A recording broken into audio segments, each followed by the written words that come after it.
Sellers and Makers podcast brings the community to you. We talk to small business owners about work, life, and everything in between. Subscribe to Sellers and Makers podcast so you never miss an episode. Start. Okay. Hello and welcome to Sellers and Makers podcast, brought to you by Everything Embroidery Market. I'm Cristina Schulman, your host, and we are missing Hope today, but we are so pleased to chat with Cassie. Cassie is our newest member of the team. And so with that, Cassie, just tell us who you are. Who's Cassie? Yeah, absolutely. Hey, y'all, I'm Cassie. I'm a mom and a wife. I've got two girls, first grade and fourth grade. They are polar opposites. Keep me on my toes all the time. That's really been my full-time job for, 10 years now.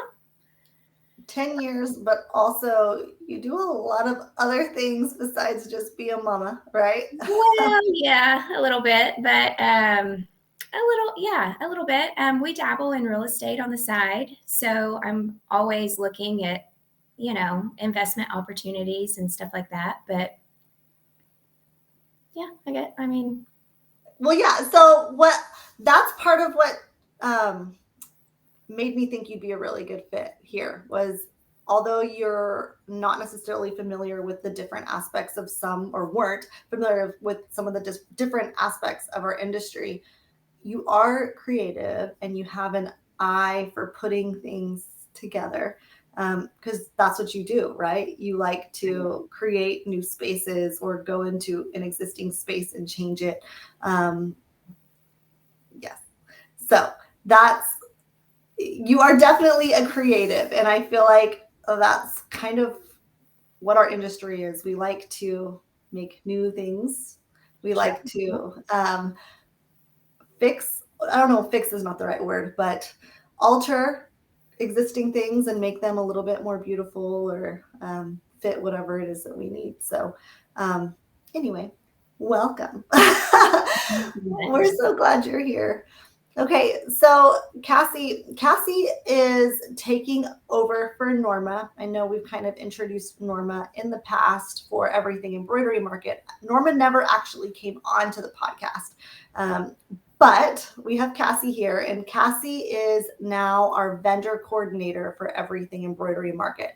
And if you're listening and you've never heard of or been to an Everything Embroidery Market, it's actually a trade show for the garment decorating industry. So if you do embroidery, if you do heat press, vinyl, white toner printer, laser engravers, just anything that you can do to enhance any kind of garment, this is your trade show. So it's a place for education. We pride ourselves in having 50 plus classes about business, as well as each one of those different avenues that I just discussed. But also there's a trade floor where you can actually shop and touch, feel, see all the product and whatnot. So that's what Everything Embroidery Market is. And Cassie's come on board to help us curate that show through our vendors. So that's your role. Yeah. So tell us a little bit about how that's been for you as far as coming on board and doing something a little bit outside of the box from what you're used to. Right. So I think actually the biggest hurdle, if I'm going to be honest, is the working from home aspect for someone else, right? So I think nowadays everybody loves the idea of working from home. And, once a couple years ago, a lot of people transitioned to their homes because they couldn't go into the office, right? So, but my issue is that really separating the two and knowing, like, okay, do I clock in right now, or that load of laundry needs to be done, so I'm going to run and do that load of laundry, but I'm not being paid to do my laundry. So when to turn it off, right? So I've really just had to be like, okay, well, I don't have a whole lot on my plate today, but so I'm gonna sit at my computer, not leave for an hour, right? I'm gonna give today an hour. But then later on in the day, if I happen to walk by my computer and I see, a chat pop up from the rest of the team or an email come through, I'm like, ooh, it kind of creates like a sense of urgency that I need to get back with them. But then I've got to remind myself, no, it's 6 p.m. and I need to cook dinner for my family. Like I need to turn that off.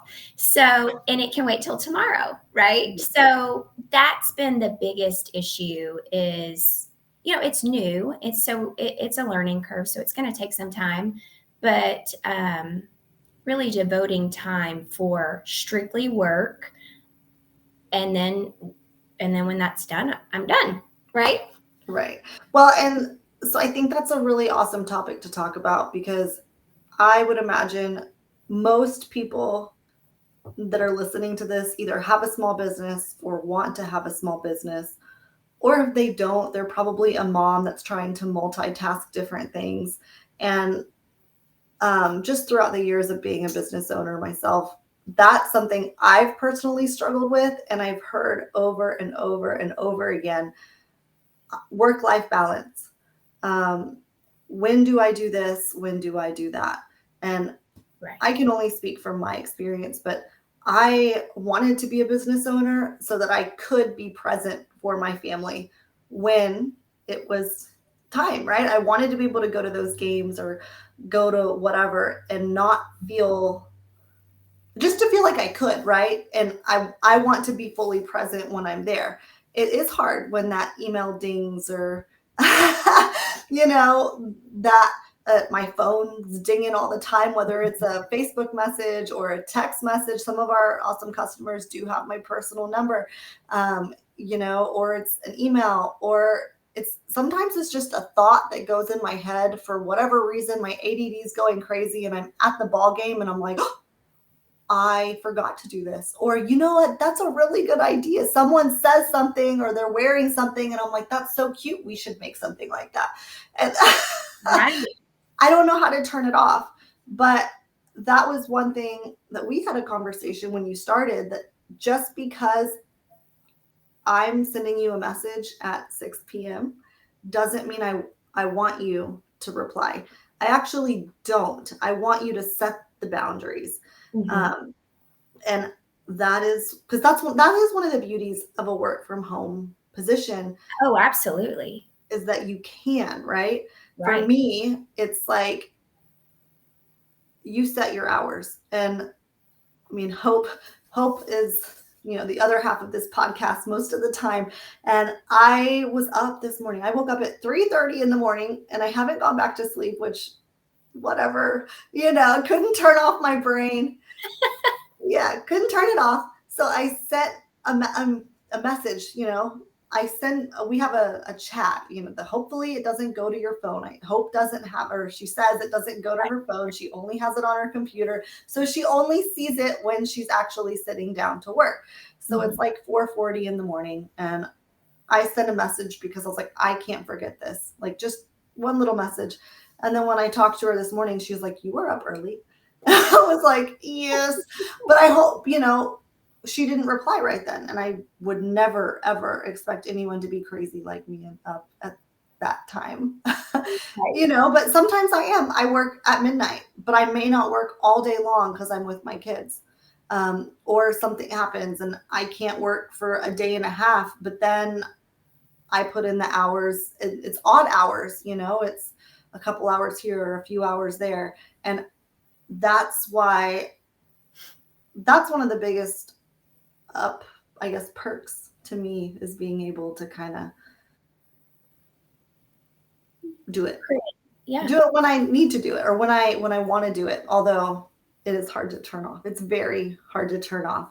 It's very hard. I don't know. A lot of people think I'm crazy because my husband's like, stop it. It's time to eat. And I'm like, hey, you own the business too. You're doing anyway. So as I mentioned earlier, Everything Embroidery Market is a place that we want you to grow whatever craft it is that you are focusing on for your business or your hobby. But we also have a ton of business classes. And maybe that's a good topic. Maybe we need to bring a class that's how to have a little bit more work-life balance. I know in the past, Erin Montgomery with our success group has taught some classes on just that, which is how to have a successful business while successful at home or whatever with whatever else is important to you as well. Because I don't know, he's very big on mindset and all these different things, and he's been at the last several Everything Embroidery Markets, and I feel in order to feel fulfilled in your business, you have to fulfill not just the success or the orders coming in. You also have to feel like you're getting some other things from the business too. You put in all your time and money and energy, you have to get other stuff back. So Erin has come in and really, spent a lot of time with several different classes, trying to teach different avenues of how to do that. And speaking of that, our next show, if you guys are not following on our Facebook page, we have just announced our next show will be in Biloxi, Mississippi. And we're so excited. That's been the most asked for location, hands down. From our vendors, from our attendees. You guys want us back in Biloxi, and it's been 2 years since we've been there. So we're excited to be back. We're excited to try some new things. I guess the last time we were in Biloxi, we were not doing the sip and shop on Thursday night, which we will be doing this time. We'll also be bringing you a demo floor into the trade show floor, which we've never done before in Biloxi. We've done it our last couple shows, but not in Biloxi. So if you're local to Biloxi and you've never been to one, or you have been to one in the past, it's going to be a little bit different, and it's going to be a lot awesome. So the demo floor, is that the whole duration, or is that like for the early birds? Yeah, so typically we don't do demos during the early bird shopping, just because that's the only time that is strictly dedicated to shopping. No classes, nothing else going on. A lot of people come to these shows and they fill their schedule. They have a class at 8 a.m. They have a class at 9:30. They've got a class at 11, bam, bam, bam. And they are taking classes all day, every day. And that makes it hard while there is like a 30 to 45 minute window in between classes, if you got to go to the bathroom or you got to, it's hard to really shop in that time. So that's why we listened. You guys said you wanted some dedicated shopping time for that on Thursday evening, and it'll be from 6 to 8 on Thursday. What's that date? The end of the last weekend in April. 25th? Oh 25th. gosh. 26th. We should have this. The last weekend in April, the last Thursday in April is when that sip and shop will be. And then the demos will be throughout. It's like a stage area. So it's a stage with chairs that are set up inside the shopping hall. And it's different vendors and instructors will be doing just quick demos throughout the day. So typically they'll be done in between each class. So in that 30 to 45 minute window, you'll have a 15-minute demo inside the hall. That way, if you missed a class, because we have so many and it's hard, there's 5 or 6 going on at any given time. So if you wanted to take one, but you took a different one, there might be a demo that goes on some other time, which will release that schedule closer to the event date. But you'll be able to catch that. And then after you watch the demo, you can go over to the vendor and actually talk to them and I guess finish the conversation. The goal is really just to kind of give you a taste. It's not going to be a full class, just a taste. All brands did several on, the scan and cut. And I know sewingmachine.com did some on different hoops, and they did some on the Creo white toner printer. And Nikki, the sassy subber, did a couple on just sublimation. How she like sublimated a fabric and then made a bow out of it. It was super cute. Oh, wow. She did it right there on. We try and make it fun. She was throwing out T-shirts, and you have a chance to ask questions, and then follow them back to their booth and keep shopping. It's really fun, and I guess this will be our third time to do the demo. Mm-hmm. But you guys seem to like it, and I like it. So. Sounds Yeah, it's just, I feel like it just adds a little bit of extra, I don't want to say value, because I feel like there was a ton of value even before we did that, but it just, I don't know, it's just a little bit extra. Mm-hmm. Okay, so that's what's going on in Biloxi the end of April. I guess that we should have announced that before. We are not doing a fall show this year. We really want to spend this time and focus on making Biloxi the very best show that we can for you guys. So we're giving ourselves a little bit more time, and Biloxi is going to be awesome. We're not quite ready to open registration for you guys yet, but we are accepting vendors. So if you guys are interested in vending at the next Everything Embroidery Market, you can contact Cassie. Yes. Her email is Cassie at EEMshows.com, and that's shows with an S. So just send her an email, let her know that you're interested, and we can get you some information. Okay. So if you're listening and you know of a vendor that you want to come, make sure you send them a message too, and then they can know that you are, and then they can contact Cassie as well. Y'all, this podcast and Everything Embroidery Market in general, it's all about community and bringing you guys what you want, all to one spot. And I know Hope and I have talked about this a gazillion times, but that's really what the show is for, is to help everybody grow. We want to create community, and we want to create community amongst the vendors. We want to create community amongst the attendees. And, another, I guess, trend that we saw last year, even before last year, I feel like it's every year, it's people want to start something, or they've already started a business, but it's fear that is keeping them from growing or starting something new or whatnot. And it's my hope that through Everything Embroidery Market and this podcast that, I don't know, you realize you're not alone. It's okay to make things up as you go. It's okay to try a little bit and fail, and then see see what's working and what's not, and try something new. And that's why we offer so many classes. I know there's several other trade shows that you can go to.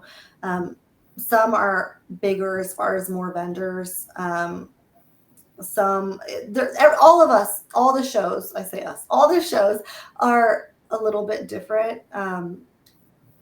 But what I want Everything Embroidery Market to stand out on is the community that's built around growing your hobby and your business, because not everyone, I feel like most people want to try something, but not everyone has the courage to actually do it. I think back to when we were looking at starting Love That Cotton. And it was like an idea, but I don't know that I would have taken the step if it wasn't like obviously I wouldn't have taken the step if it wasn't for my dad, right?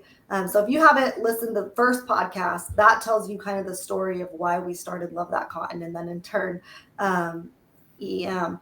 But yeah, so podcast 1. But we wanted to do it so that he had something, right? And like at that point, I stopped trying to. It became more than just an idea because it was for someone else. It wasn't for me. And so I think sometimes you need that push. Either it may not be because it's for someone else. It may be for you. It may be for your kids. It may be just because you're like, I'm a mom and I've got 3 kiddos at home and I just need something for me. That's totally fine if that's your reason. But don't let the fact that you have 3 kids at home be the reason why you don't start, and that's something that I love at every show. There's people that come back year after year, show after show, and they're like, so the first time I came, I wasn't sure if I should come, but I left excited. I bought a machine. It sat in my closet for a year. I didn't do anything. Then I came back, and then I had the courage to take it out and start messing with it. And so now, then they're doing stuff for their friends. And then 6 months later, they came to the next show, and then they were like, okay, kind of got the hang of this. I actually really like this. Now I want to start a business. And then, they're a year later, now they have a thriving business, and they're wanting to add something else. Maybe they started with embroidery, and now they want to do the vinyl or the white toner printer or the whatever. I feel like a lot of us have a problem just doing one. We like all the pretty things. And so it's like, well, I could do that.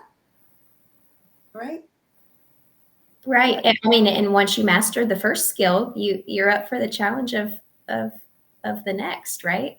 Or maybe your customers start asking you for, well, do you do vinyl? No, I only do embroidery, So it might give you the push. Yeah. Yep. And that's why we offer so many classes, because a lot of these techniques can be done simultaneously. That's another thing that Nikki taught. And Stephanie with Caesar.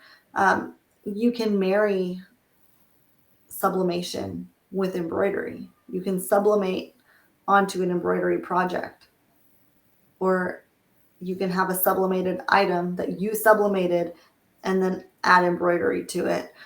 Or the same thing with the heat transfer vinyl or whatever, or different types of vinyl. There's so many different things that you can do now and get super creative. It doesn't have to be just one medium. And to me, when you're doing all these things, that's you apart, because now you've almost created like a whole new product. It's not just, and I hate to say just embroidery. I do just embroidery, so it's okay to just do one. I do have the vinyl cutter and the heat press and all of that, and I think those are fun, and I've done the sublimation, and I think all of it's fun. But for business, I do just embroidery, because that's where it started, and that I feel like that's kind of where my passion is, and that's where I'm comfortable. And maybe I should step out of my box and take some of these classes. And and I say that every year. I need to take some time, but also I don't know. I can't do it. Okay, so cut that little part out. We'll cut that part out, that little thing. But okay, so knowing what you know, as someone who previously, you've never been to an everything embroidery market or a show like this. No. What are you most excited about? Probably really getting to know all of the various crafts, right? So, like, I'm familiar with vinyl, like, I could point it out. I could point out embroidery. But when you start talking about like the differences between sublimation or heat press or transfers, stuff like that, that's where it gets a little muddy. Mm-hmm. Yeah. Well, you're not alone. We have classes for that. Right. I'm hoping that I can maybe swing into some of those just to get little glimpses of those various classes throughout the show. That would be awesome. Yeah. Well, and that's the cool thing because, like I said, I started with embroidery. I don't do the other things much. But through going to these shows, I am familiar with it. And I know that if I were to ever not do what I'm doing, which I don't see that in the foreseeable future, but that there are other options, right? And like, I would love to have a laser engraver. I have no need for a laser engraver, but I think they are the coolest thing. Yeah. Just, I mean, I don't know. I could laser engrave my Yeti, you know? And I think some of these things are so awesome. And I love going to the shows and seeing what's the newest technique, seeing how an old technique or machine or whatever is improved, seeing how someone got creative and just tweaked something just a little bit. And now, well, it used to take 20 minutes. Now it takes 15. And now I'm like, okay, I can make money with that project. Whereas before I liked to do it, but I didn't feel like I could make enough money to make it worth my time. But now I know I can just by changing one little thing. And I learned that because someone said it at a show and then I tried it. And so that's what I get excited about is, and then hearing those stories, like I was talking about earlier, where people are like, hey, I did this, and then I did this, and just watching their evolution of their hobby or their business or whatever. And then there's those people that come only to be a hobbyist, but they love it. And they come every year with their girlfriends and they're like, vacation, the sewing sisters, like, let's go. Right. And they have like their jacket that they put a patch on for every show that they've attended. And they're like, we're back. Everybody that travels to Round Top, I don't know if you've ever been, but down in, here, Texas. Yep. Yes, it's so fun. It's so fun. Yeah. And also the good food. We talk about that every time. But I don't know. I cook most of the time when I'm at home, so I get excited when we go somewhere and I'm like, what are we going to eat? What are we going to, I don't know, experience? We're going to be on the beach. And April's going to be like the end of April. I feel like it's going to be really pretty. Yes, absolutely. So I know we've been just trying to think. So we did Biloxi in September. I think it was September the last time we were there. I know we've been in Biloxi March 3rd because it was my birthday 1 year. And I don't know that we've ever been the end of April before, but I think it would be really pretty. So, okay. Well, I think that's about it. We're excited for what's to come for Everything Embroidery Market. And then as far as this podcast goes, we will be interviewing different businesses or people that are experts or self-proclaimed experts in different crafty things over the next 9 episodes. So if you guys know someone or if you would like to be interviewed on the podcast, please reach out. You can reach out to Cassie as well for that. Cassie at EEMshows.com. We'd love to have you on here. I'd love to chat with you about what it is that you do, if it's your hobby, if it's your business, how you got into it, and so much more. So Stay tuned. Make sure you subscribe to Sellers and Makers podcast. Follow us on Facebook, and we will be back next week. Thank you. Thank y'all. Bye. Follow us at Everything Embroidery Market on Facebook and Instagram for all of our latest updates. We will see you next week.